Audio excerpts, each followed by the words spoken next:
We are on DAF Moed Aleph and Moed Katan, and we had just done the Mishnah yesterday, telling us that even though under normal circumstances there are certain individuals who are not allowed to get haircuts and do laundry, under normal circumstances you're not allowed to, but certain individuals do have a dispensation if they were unable to do it before Yantif began because they were in jail, they were under Nidoy, they were Tameh, for whatever reason they couldn't do it, so those people are allowed to take care of it.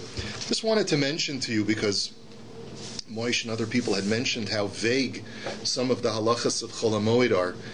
The Mishnah Berurah, in his introduction to Siman Tov Kuf Lamed, which is the introduction to the laws of Chol HaMoed, tells us that there are 5 different categories of permitted work on Chol HaMoed. In other words, normally work is prohibited on Chol HaMoed with the following 5 categories of dispensation.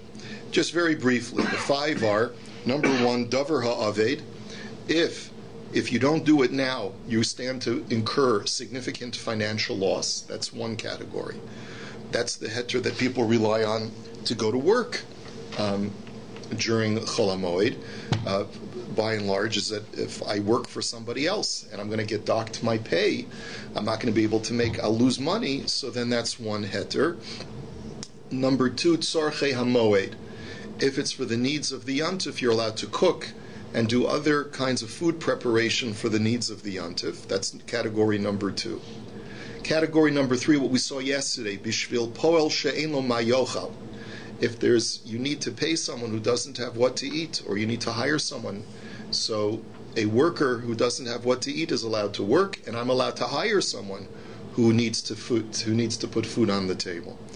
And that's category number 4. And finally, number 5 is number 4 is Vitzarchei Rabim. We're up to number 4. Tzarchei Rabim is to do the needs of the community. You have a heter to do whatever malacha you need for Tzarchei Rabim. And number 5 is Ma'aseh Hedjot. Like we saw yesterday, certain kinds of stitching are permitted on Chol HaMoed if they don't require professional knowledge, professional prowess to be able to do that. So those you're allowed to do on Chol HaMoed as well. And then he brings a whole long machlokus in the Bir Halacha as to whether the Isser Malacha on Chol HaMoed is D'Oraisa or D'Rabbanan. The simple language that is imported by the Gemara is that it's an Isser D'Rabbanan, but it's not so simple. The Rambam paskins that it's D'Rabbanan, but Tosfos and the Rashbam and apparently the Rif as well, they seem to paskin that there's an Isser Malacha of Chol HaMoed that's D'Oraisa. However, the rabbis were cognizant of the limitations of that Isser Malacha, and they were therefore pointed it out to us. But you have to be very careful, therefore, on Chol HaMoed. Much more careful on Chol HaMoed than you'd have to be, let's say, on Tisha B'Av, for example. Because Tisha B'Av, the Isser Malacha is clearly only D'Rabbanan. But on Chol HaMoed, you have a real machlokes, whether it's D'Oraisa or D'Rabbanan. You can work, but you can't write. You can work if it's for a Davar HaAved. You can do everything. You can just write normally. If it's for a Davar HaAved, it sounds like you're allowed to write even without a shino. It sounds like that. It sounds like that way. But again, you got to go into the halachas. This is not a halacha shir. But I'm just letting you know that it's not so pashut. There are complexities, but those are the 5 categories. Now let's take a look at the Gemara. Usha'ar kol adam maitai ma'asurin. Now, why is it that the dispensation for haircuts and laundry is only for these specific individuals enumerated in our Mishnah? Why is it not permitted to get a haircut and do the laundry if you're not one of the people who wasn't able to do it before? Kiditnan, anshe mishmar va'anshe ma'amad asurin l'saper u'lechabes, u'v'chamishi mutarin mipnei kavod HaShabbos. The answer has to do with the Mishnah that we saw in Maseches Tainis, that there were people called the Anshe Mishmar and the Anshe Maimet. The Anshe Mishmar are the Kohanim whose shift it is to bring the Karbanos that week, and the Anshe Maimet are the Bnei Yisrael whose job is to stand over the Karban and to in some way represent the rest of Klal Yisrael. They have a holy task at hand, and they're not supposed to distract themselves with doing anything during that time. And therefore they're not allowed to get haircuts and they're not allowed to do laundry, except for Thursday of that week for Kavod Shabbos. And what's the reason why they're not allowed to get haircuts during that time, because we don't want them to come and sort of be lazy and not take seriously the fact that you need to come into the mishmar in a state of being well groomed. Like Rashi says, Uman de misrashel velo gileach mikmi regel, umatizman alayhu legaleach beregel, ichmi rabbanon hoel velo mizarzi nafshayu l'saper mikmi regel. Right? Delo lihavi beregel menuvalin. So, because if we allow you to get a haircut on Chol Moed, you're not going to, you will neglect to become well groomed before the Yontif starts, and because you're entering into a holy period of time which requires a certain level of decorum and state of being groomed. We require you to do that before, and therefore if you neglected to do so, we penalize you and we don't allow you to do it during Chol Moed. So it's the same reason that's offered by the Anshe Mishmar is the same reason that's offered for Chol Moed. Zaya Mensch, make sure that you're clean and that you're well groomed before. Groomed?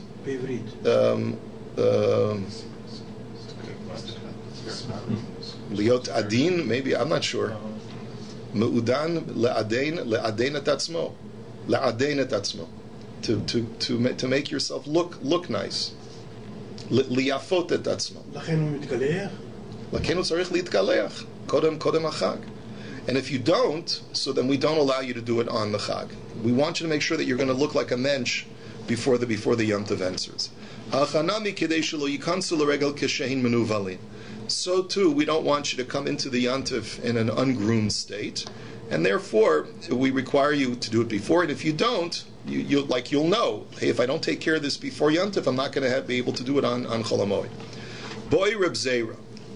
And this seems to be clearly midrabanan according to Rashi, that it's a rabbinic prohibition, not a biblical prohibition. Boy Reb Zera, Avdalo Aveda Erev Haragel, Kivin Da'anes Mutter, Odilma Kivin Delo Mukhamil Salo. So Reb Zera asks an interesting shaila. What if a person had planned to get a haircut on Erev Yontif, and a mishap occurred on Erev Yontif? He lost a very important, valuable object, and he has to spend the whole day tracking it down. It's like, you lose something or your car breaks down and you have to spend the entire day doing something other than getting a haircut. Would we therefore give this person a heter to get a haircut on Chol Moed because he had a legitimate excuse for not getting it before? Or, since it's not recognizable, if people were to see Yankel going into the barber shop on Chol Moed, they wouldn't know that he had a mishap on Erev Yontif, so therefore we can't permit it. So Amar Abaye Yomru Kol Asrikin Asurin Sriki Baitus Mutarin. This is almost said like a rhetorical statement. This is a reference to a Gemara in Psachim. The Gemara in Psachim talks about the prohibition of creating elaborate designs in the dough that you're baking into matzah for Pesach. And the Gemara says you're not allowed to do that. Why? You can't braid the dough, you can't make nice designs in it. Why not? Because it may become chametz. By the time you want to make your work of art, it'll become chametz, the dough. So we basically say you have to make it flat and pasha. Right? So Baitos Ben Zunin was a rabbi who suggested a solution. He says, I have special molds that I can put the dough in that have beautiful ornate features in the mold. And I can make a beautiful matzah, a beautiful loaf, non-chametz loaf of bread, and it'll look beautiful, and it won't become chametz because I'll put it in the mold. Would that be okay? And the rabbi said, no, you can't do that. How are people supposed to know that that they were made in baitus's molds? They look like a person spent a lot of time pachkating with it, and therefore people will come to think that it's okay to pachka with the dough before you bake it. And the same argument is being presented here. If we allow this guy to get a haircut, people who see him are going to think, oh, well, if Yankel could get a haircut, then why can't I? They're not going to realize it's because he has an excuse because he had an exceptional mishap. So the Gemara now says, "V'litaymei chada amar Rabbi Asi amar Rabbi Yechanan kol mi she'ein lo ela chalok echad mutar lechabsu b'chol shel moed hasam nami yomer kol asriken asur and srikei baitus mutarin." But wait a minute, what about the halacha that states that if a person only has one tunic, which is like the long shirt that people used to wear in those days, the halacha is you're not allowed to do the laundry on Chol HaMoed, except if you only have one tunic. If you only have one tunic, we let you do the laundry because you want to wear nice, clean clothes on the last days of Yontif. Why should that be permitted? This guy sees Yankel washing his tunic is not going to necessarily know that he only has one tunic, so why does he have a heter? So the Gemara says, "Ha'itmar Allah Amar Mar Baravashi Ezoro Mochiach Alav." No, it will be recognizable because if Yankel only has one tunic, when he goes out to the river to do the laundry, he's going to be bare-chested, and he's only going to be wearing a belt, a gartel, right, to cover his loins. So that will be in itself the evidence that he has an exceptional situation. But if there's no other way of demonstrating that I'm an exception to the rule, we don't give you a heter. Rav Ashi Masni, boy Reb Zera, Uman Sha'avdalo Aveda, Erev HaRegel Mahu. So Rav Ashi had learned that the discussion actually was slightly different, that the question was raised not by a guy who lost an object and had a mishap on Erev Yantiv. We're talking about a professional barber or a launderer. The barber, let's say, suffers a mishap on Erev Yantiv. Now, if Joe the barber suffers a mishap on Yantif and he comes in on Chol HaMoed and he's all ungroomed, maybe there we could give him a heter. There's more reason to give him a heter to get a haircut on, give himself a haircut on Chol HaMoed. Kevin de'uman hu mukcha milsa. Because since he's a professional barber, it's self-evident that the fact that he didn't give himself a haircut on Erev Yantif must have been because of a mishap, and therefore it's just as self-evident as, let's say, someone who just got released from jail. How come Joe the barber has long, unkept hair and didn't have a shave before Yantif? It must be that he had a mishap. Otherwise, no one. The only way to advertise that you're a good barber is if you always are groomed. And if he's ungroomed, it must mean that he must have had a mishap. He doesn't cut himself. What? He doesn't cut his own. Or give himself a shave or his beard or whatever. But the point is, Odilma Kevin de la Mukha Milsa Kihanach Lo. Or maybe you'll say no, since it's not as self-evident as a guy who just got out of prison, because there everyone knows about it, and here not everyone knows that Joe the barber had this lost item that he had to run after on Erev Yantiv. Maybe you cannot justify it. So the Gemara says take, and we'll have to let that sit. Medinas Hayam. Now the next conversation of the Gemara is also very interesting. We had said that if a person is late, his boat comes in late, the boat didn't come back from his long trip until the middle of Yantiv, there too we give a person a heter to get a haircut, because really he had planned to arrive before Yantiv and take care of everything, but the boat was delayed. He's on the boat, and he couldn't get a haircut, so therefore we let him get a haircut in Chol HaMoed. Masnisin deloka Rebbe Yehuda. Our Mishnah, therefore, is not like Rebbe Yehuda. The Tanya Rebbe Yehuda Omer, Ha'bami Medinas Hayam lo yigaleach mipnei sheyatza shelo birshus. Rabbi Yehuda has a very interesting argument. He says, no, if your boat is late in coming, we do not give you a heter to get a haircut on Chol HaMoed. The reason is because you left without external constraints. In other words, the fact that you didn't make it home before Yantiv is not because someone was holding you back. No one was holding you back. When you're in jail, that's a heter to get a haircut on Chol HaMoed, because the jailer won't let you out. But if you miscalculated and didn't give yourself enough time to get home with enough of a, like people who drive the last minute driving home on Erev Shabbos and don't give themselves enough time to get caught in traffic, then why should we award you with that because of your negligence and let you get a haircut on Chol HaMoed? He says there was no external constraints that were stopping you, that there was no human being that was preventing you from coming home. You just didn't give yourself enough time. And therefore, you should have anticipated there might be a storm, there might be traffic or whatever it is. And therefore, as a result, we don't allow you to get a haircut. That's Rabbi Yehuda's argument. So the Gemara now says, Amar Rava lashut divrei hakol asur, lemazanos divrei hakol mutar. So Rava says an important statement. He says, listen, there really is no machlokas between the Chachamim and Rabbi Yehuda on the following two cases. If a person went on a boat for a travel cruise, then everyone agrees. Even the Chachamim agree that if you're late in coming back, we're not going to give you a heter to get a haircut on Chol HaMoed. And everyone also agrees that if you left on the boat because you were destitute and you had nothing to feed your family with, then that is considered to be an external constraint. And if you were late, we will give you a heter to get a haircut in Chol Moed. Even Rabbi Yehuda agrees to that. What's the machlokas? Lo nechlaku elo laharvecha. Mar medami le kilashot, umar medami le kilim mizonos. That the machlokas is, what about a person who's not completely destitute? He has food in the cupboard, but he has this amazing business opportunity in China. So he says, you know what? I'm going to fly to China, and I'm going to get back Erev Yantif with plenty of time to get a haircut. And so what happens is the flight is delayed, and he misses the flight, and he can't take off now, and he's stuck in China for the first days of Yantif, and he only makes it back, and there's no barbers in China, because I don't know why. But anyway, so he makes it back in the middle of Chol Moed, and now he wants to get a haircut. This is the machlokas between Rabbi Yehuda and the Chachamim. Rabbi Yehuda says that going for business purposes when you have food in the cupboard is more like taking a pleasure cruise because it's optional. You don't have to go on the business trip. You want to make some money, so that's why you go. And the Chaim say no. It's not like taking a pleasure cruise. You're not going because you enjoy going to China. You're going because you want to make a parnasa. So fine, you have what to eat in the house, but you got to worry about the future. You got tuitions to pay and things like that. So the Chachamim say that that's more like a person working under external constraints, and therefore we give you a heter to get a haircut. So Meisvei. So let's challenge what Rava just said, because you're telling me that according to you, Rava, really there's no machlokas except for that middle case of when you're going for business. Amar Rebbe, near in divrei Rebbe Yehuda kishiyatza shelo birshus, the divrei Chachamim kishiyatza birshus. That he says, he makes two statements. I agree more with Rebbe Yehuda when a person goes without external constraints, but I agree more with the Chachamim when a person goes with external constraints that he can get a haircut. So, my shno shelo birshus. I'm sorry. My shelo birshus. What is the meaning of shelo birshus in that brisa that you leave without external constraints?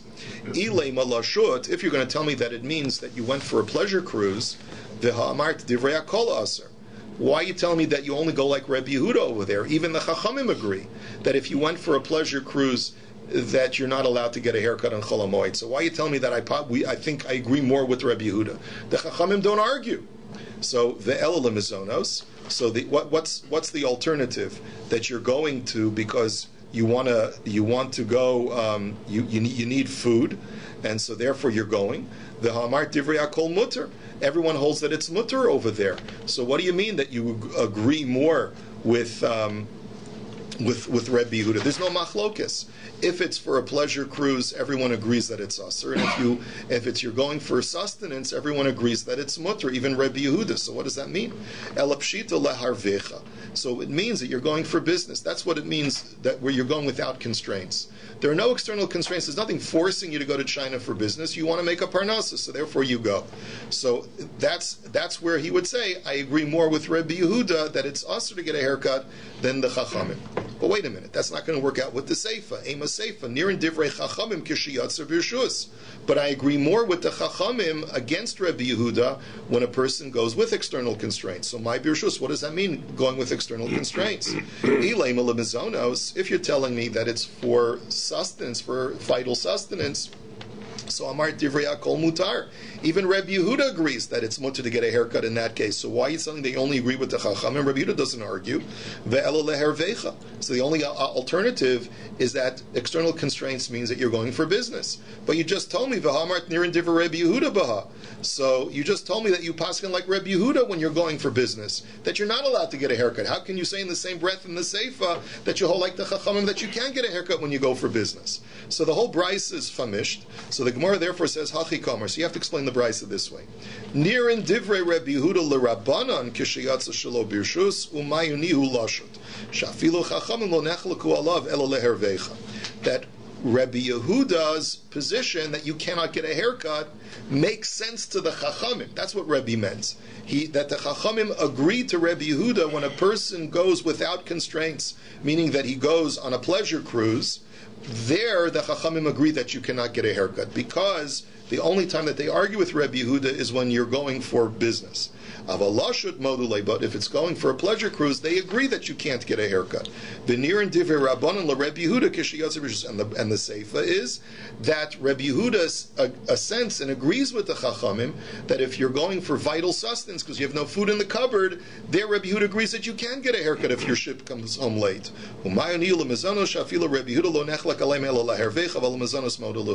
Because he only disagrees when you're going for business. But if you're going for vital sustenance, even Rabbi Yehuda agrees. So therefore, this brisa is consistent with Rava's statement. The only time there's a machlokus between Rabbi Yehuda and the Chachamim is when you're going for business, that middle category. Amar Shmuel. Let's go on to the next topic. Shmuel now says, Katan hanoilad b'moed, muter legalcho b'moed, she'en lecha beis asurim gadol mizeh. That he says like this: if a baby is born on Chol HaMoed or on Yontif or on Chol HaMoed, you're allowed to give the kid a haircut on Chol HaMoed. Why? Because just like a person who was in jail and was released on Chol HaMoed can get a haircut, there's no greater prison than being inside your mother's womb for 9 months. So since you're now released, you can get a haircut. Now you're going to ask me a question: why would a newborn infant need a haircut? It must be someone's miskite, right? This kid must probably, I don't know, must have some abnormal hair growth from the womb. Ask another question. Right? Must be. Sure. Years. I won't. It wasn't his minhag. It wasn't his. He was right. He was a misnagid. Right? It was a girl. Oh, that's also a good answer. You can say it's a girl. Yeah, but no, got it. Right. But the problem is the hair is creating problems for the baby. Maybe it's getting in his mouth, whatever it is, and so therefore you can give the kid a haircut on Chol HaMoed. The Russia says it's big hair. The Russia says not the regular hair. Right. It says some kind of abnormal. V'loi saros gedolim.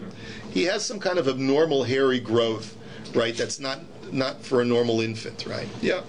So b'moed in meikara lo. So the Gemara makes a diuk. And it says, this brisa seems to be saying that only when the child is born on Yontif. But if the child is born on Erev Yontif, when he could have gotten a haircut before, we don't allow him to get a haircut on Yontif, on Chol HaMoed. So Masaf Rapinchas. So you see that now this is the crucial point. There's a divide within newborn infants. Some newborn infants can get a haircut, and some newborn infants cannot. If it's born on Yontif, it can get a haircut. If it's not born on Yontif, if it's born before Yontif, it cannot get a haircut. So Rav Pinchas challenges this. He says, Kol elu shamar muter legaleach b'moed, muter legaleach b'mei evlo. That there's a brisa that says that any time the rabbis gave a heter for a person to get a haircut on Chol HaMoed, they also gave a heter to that same person to get a haircut during their shiva. Let's say a person just got out of jail during his shiva, so we allow that person to get a haircut as well because he's already overly menuval, right? So now the Gemara says we can infer from that ha'asur legaleach b'moed, asur legaleach b'mei evlo, that if a person is not allowed to get a haircut during Chol HaMoed, he is also not allowed to get a haircut during shiva. V'i amart katan isbei plugta, and if you're going to tell me that a newborn child is divided. There's sometimes you can get a haircut Chol HaMoed, sometimes you can't get a haircut Chol HaMoed. Nimseis avelus noheges bekat. It's a bizarre question, but the Gemara basically says it turns out that you're telling me that some children are under the category of not being allowed to get a haircut on Chol HaMoed, which means that they're also in the category of not being allowed to get a haircut during Shiva. The Hatanya, but the Brisa says Mekarin Lakatan Mibnei Agmas Nefesh, that the laws of Shiva do not apply to a child, meaning that we do tear a child's clothing, but not because the child himself has to observe Shiva, but rather when other people see the child's torn clothing, they'll be filled with anguish. So therefore you see that all the laws of Shiva all the laws of Avelus do not apply to a child. How then can you suggest that he's prohibited from getting a haircut on Chol HaMoed if there's a parallelism between the laws of Chol HaMoed and the laws of Shiva? If the laws of Shiva don't apply to a Katan, then the laws of Chol HaMoed should not apply to a Katan as well. Amar Ravashi mi katani ha'asurin dilma yesh mehan asur v'yesh mehan mutter. So Ravashi says, you're the one who made the inference. The inference is not accurate. All the Brisa said is that if a person's allowed to get a haircut on Chol HaMoed, he's also allowed to get a haircut during Shiva. But it doesn't say the converse, that if he's not allowed to get a haircut during during Chol HaMoed, he's not allowed to get a haircut during Shiva. No, maybe there are some people who are not allowed to get a haircut during Chol HaMoed, but are allowed to get a haircut during Shiva. Your inference is the thing that's incorrect, so your inference is wrong. Ameimar v'itema Rav Shisha b'rei de Rav Idi masni hachi. They learn the conversation as follows. Amar Shmuel, Katan mutter legalchil b'moed, lo shna noled b'moed, v'lo shna noled mikara. Just the opposite. They say that a newborn infant is allowed to get his hair cut on Chol HaMoed, and it makes no difference whether the child was born on Yontif or born before Yontif. Amar Rav Pinchas af ananomi tanina, and on that Rav Pinchas wants to bring this brisa about Avelus as a proof to that halacha, because it says Kol elu shamru mutar legaleach b'moed mutar legaleach b'mei evlo, that anyone who's allowed to get a haircut on Chol HaMoed is allowed to get a haircut during Shiva. So it turns out that if you're not allowed to get, if you're restricted from getting haircuts on Chol HaMoed, you'd also be restricted from getting haircuts during Shiva. Now,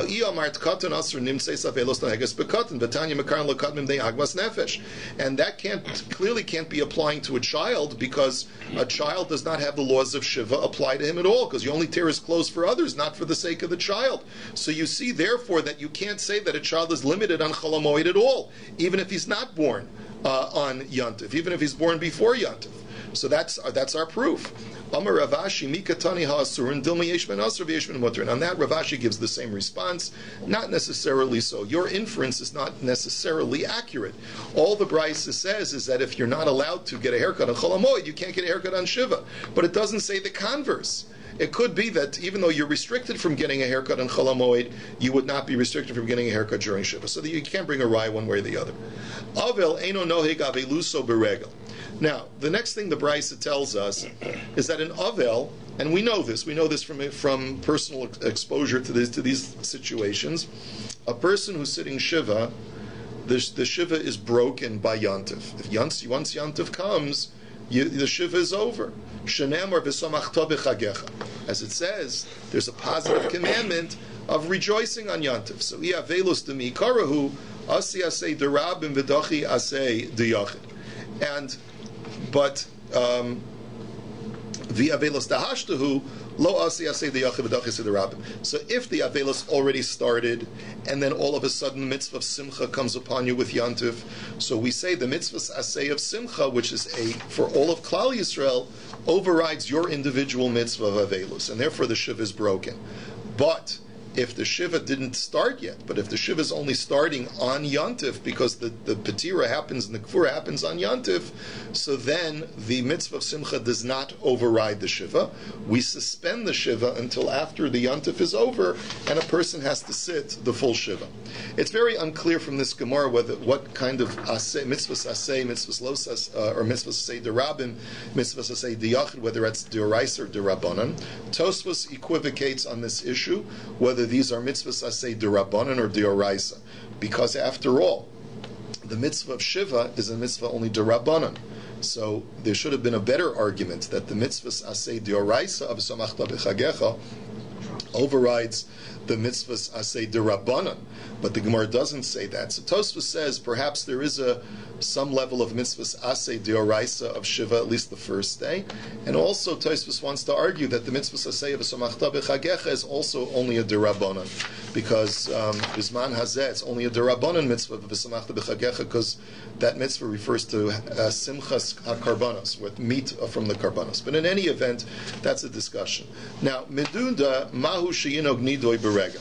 So now the Gemara asks another question. What about a person who's under nidoy? He's under chayrim, he's under a ban.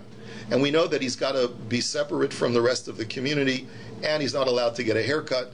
Do those laws still apply on Yontif or not? Now, if you recall, our Mishnah had talked about a menuda.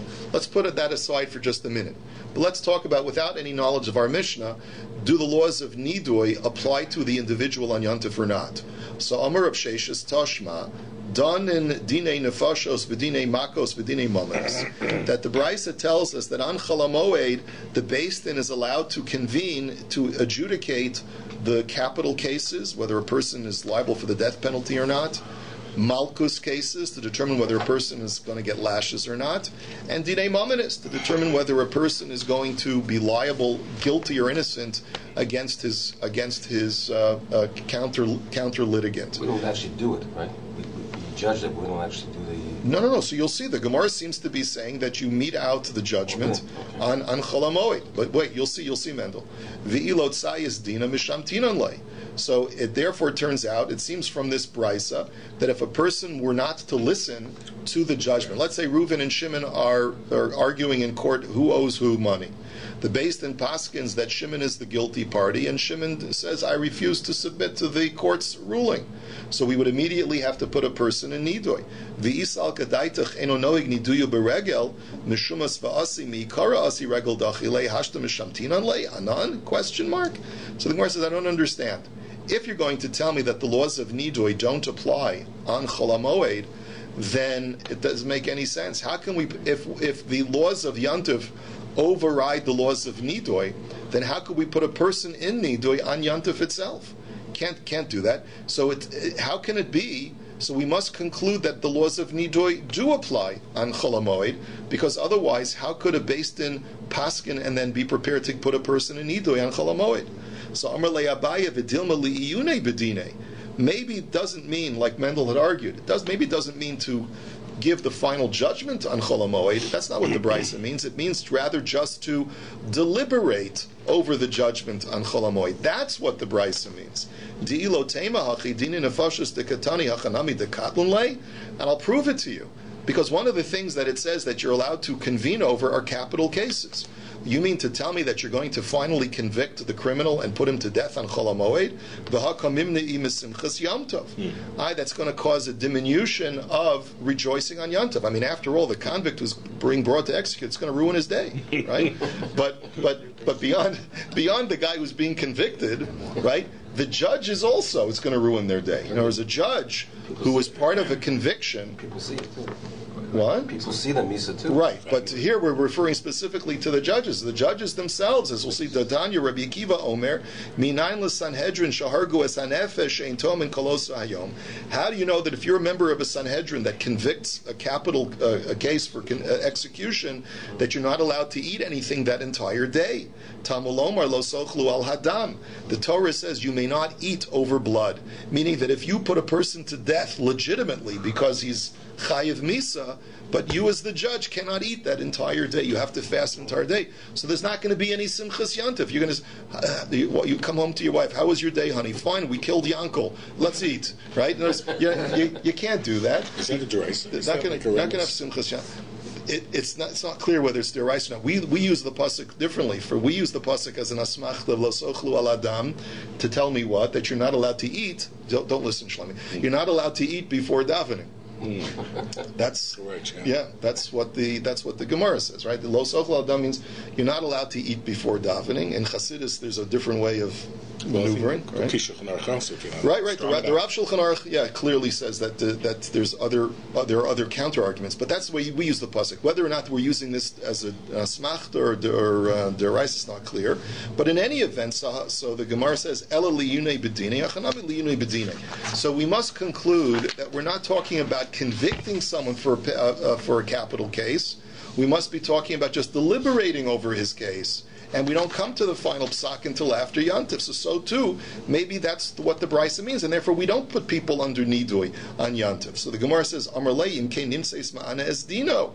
So he says, how can you say that? How can you deliberate over a person's court case to see whether he deserves to be executed or not, and not pass judgment? Let's say you come to the conclusion that he's chayiv misa at 1 p.m. What you're not allowed to delay. You can't just say court will recess for 5 days. They do that in the Western world, but it's actually usher to do that because that's called inoy hadin. That's called afflicting someone by making them wait, by making them have to just sit there and wait there, and not know what the future holds for them. So therefore, the Gemara says, well, no, that's not necessarily a problem. Asu mitzafra u'ma'ayne bedine va'ayli va'achlu v'shasi kula yoma. So no, maybe the way you would work is like this. Really, we do conclude a person's judgment because of Inoy Hadin. We have to give the psak halacha on the same day that we deliberate, whether he's chayiv misa or not. What about the problem of lo sochlu al hadam? Very simple solution. We conclude that 1 p.m. that he's chayiv misa. We go home to our families and we have a sudas mitzvah. We eat, we rejoice. And then we come back right before sunset, and we convict the guy, and we put him to death then. Then at least we're not going to be prohibited from eating that day. We'll have Simchas Yantav, we'll have our kik and eat it too, and we'll be able to put the guy to death. So therefore, the Gemara says, the conclusion is, we do put people under Nidui on Chol HaMoed, and therefore the laws of Nidui do apply in Chol HaMoed. Amar Abaye, but Abaye is not happy with that. He says, Tashma, umenuda shehitiru lo chachamim, that remember, what was one of the people that is allowed to get a haircut on Chol HaMoed? A person who was under Nidui and whose Nidui was alleviated. Abaye's Havamina was that every person who's under Nidui is allowed to get a haircut on Chol HaMoed because the Nidui is automatically lifted, that the laws of Nidui don't apply. So that's what Abaye thought that my Mishnah was talking about. So Amar Rava, Mikatani Shehitiru Chachamim. It doesn't say in the Mishnah that there's a carte blanche for every person that's in Nidui to get a haircut, but rather Shehitiru Lo Chachamim Katani Da'azul Paisid Labaldine V'asi Kamei Darabanan V'Sharulei. We're talking about not that everyone who's in Nidui gets their Nidui alleviated. No, it means that if a guy refused to submit to the authority of BAYT and he said, I'm not paying Ruvain $1,000 that you say I owe him, and then he has remorse, he goes ahead, takes $1,000, gives it to Ruvain. They make shalom. Then he goes to the BAYT and says, BAYT, I finally submit to your authority. Then for that person, BAYT will lift the nidui. But for a regular person, nidui is not lifted. Nidui, the laws of nidui apply. Fine. That's the conclusion of the Gemara in the case of nidui. Now the next question: Mitzora maushi yanik tzaraso beregel. What about a person who's a mitzora? Now we know that a mitzora he's tamei, that's for sure, but he also has to be michutz lamachane. He has to live outside the camp. He can't come and be with his family. But maybe you could argue that those laws are suspended because of Simchas Yantiv. Maybe we should allow him temporarily, just for Yantiv, to come back and be with his family. What's the law? So Amar Abaye Tashma, V'hanazir v'hamitzara sha'ala mitumaso l'taharaso, habi meitumaso nahig. So look at our Mishnah. Our Mishnah had said that only when a mitzorah concludes his 7 days of purification and he wants to bring his karbanos, there do we allow him to get a haircut. But stamazoi, a mitzorah, who's in the middle of his tumah, we don't allow him to get a haircut. So you see that all the laws of a mitzorah still apply to a mitzorah even during Chol HaMoed. Only when you finished your process and you've brought your karbanos, and since you couldn't bring it before, we allow you to get a haircut now. So the Gemara says, no, that's not necessarily proof. Lo mi baya ka'amar. Maybe the way you interpret the Mishnah is like this. Lo mi baya b'mei tumas de lo nohig abala taharas nigzu shema yisha karbanos of kamash malon. Maybe the Mishnah really means to tell you like this. Really, every mitzorah has the restrictions of tsaras lifted, and regardless of whether you're in the middle of tsaras or at the end of tsaras, you're allowed to get a haircut. Why then did the Mishnah only talk about a guy who's finished his process? Because like this. Because once you finish your days of tsaras, there's a law that you have to bring karbanos. And a person who's finished his 7 days of tumah, of tsaras, may think to himself, you know what, I'll just wait until Yantiv. I won't bring my karbanos on Chol HaMoed. I'll wait until Yantiv. And you know what, instead of bringing my karbanos today, I'll go get a haircut instead. And so you might have thought that, no, we won't allow you to do that, because if we allow you to do that, then maybe you'll leave it until tomorrow, which is Yantif, and you won't realize that you're not allowed to bring individual tsaras karbanos on Yantif. You're only allowed to bring Yantif karbanos on Yantif for the tzibur. So therefore, you might have thought that we would have restricted you from getting a haircut only on the 7th day after your tahara is you've achieved tahara, before you bring your karbanos. Kamash Malon, that even there we allow you to get a haircut as well. So in other words, you don't have a riot from our Mishnah. It's very possible that in our Mishnah, according to our Mishnah also, any mitzorah is allowed to get a haircut. So Amar Rava Tashma. So Rava comes along and says, come and listen. V'hatzarua l'rabos kohen gadol. So the Brisa says that, not based on the pasuk, the extra verbiage in the Torah, that the laws of tsaras apply even to a kohen gadol. The ha kohen gadol d'chol hashana kerega l'kuli almadami. Now let's think about this for a second. A kohen gadol, as far as the laws of tsaras go, and as far as the laws of avelus go, every day is like a yantiv for a kohen gadol. Ditnan kohen gadol makriv onin ve'ena ochel. Shma mina, noig tzarasu beregel shma mina. So the Gemara wants to make the following argument. Normally, if a person is in a state of aninus or avelus, he's in a state of mourning, he's not allowed to bring a korban. What's the exception? The Kohen Gadol. Kohen Gadol is supposed to do the avoda even though he's in a state of avelus. So what do you see from there? Even though avelus is not noheg on Yantif, but it's noheg during the rest of the year, you must conclude that a Kohen Gadol every day of the year is like a Yantif for him because of the holiness of his task. It's like a Yantif every single day. And therefore the Gemara wants to argue that just like his avelus is suspended in order to allow him to do the avoda, so too you would want to argue that if every day's a Yantif for a Kohen Gadol, so you would want to argue that that tsaras is the same thing. But the bottom line is that you see that tsaras is extant on Yantif, because if a Kohen Gadol every day for him is Yantif, and yet he still is a Mitzorah, all the laws of tsaras apply to him, so you see that tsaras applies on a person's Yantif. So therefore this is the conclusion of the Gemara, that the laws of tsaras are not suspended on Yantif. And finally, the last part of the Bryce is Avel Asr B'Tispores, that an Avel is not allowed to get a haircut. Now this is not talking about Chol HaMoed, but the Brisa makes a general statement that any time a person is in Avelos, he's not allowed to get a haircut. Now how do we know this? What's the source text? This teaches me, when Nadav and Avihu perished, Aaron was an Onain, and so too were his remaining sons Elazar and Isamar. And Moshe Rabbeinu tells them explicitly, you, as far as you guys, do not let your hair grow wild. You have to groom yourselves because you have to do the avodah. So Moshe Rabbeinu was setting an example. You guys are the exception to the rule. The rule is that when you're an avel, you have to let your hair grow wild. You can't cut it. You can't groom yourself. But you are different, and therefore we learn from that when a person is not Aaron, is not a Kohen Gadol, is not doing the avoda, so then he has to let his hair grow wild when he's an avel. And menudinu mitzarayin mahin b'tispores. What about a person who's under a ban or has tsaras? Is he allowed to get a haircut or not? Tashma menudinu mitzarayin asurun l'saper ulechabes. So the Brisa tells us very clearly that if a person's under a ban or if a person has tsaras, he's not allowed to get a haircut and he's not allowed to launder his clothes. Now, even though the Torah says by a mitzvah explicitly, Rosho yiyeh farua, that his head should grow wild, but as Rashi points out to us, there are different ways to understand that pasuk, not necessarily to prohibit getting a haircut, and that's something that we'll discuss in Mirza Hashem tomorrow. Have a wonderful day.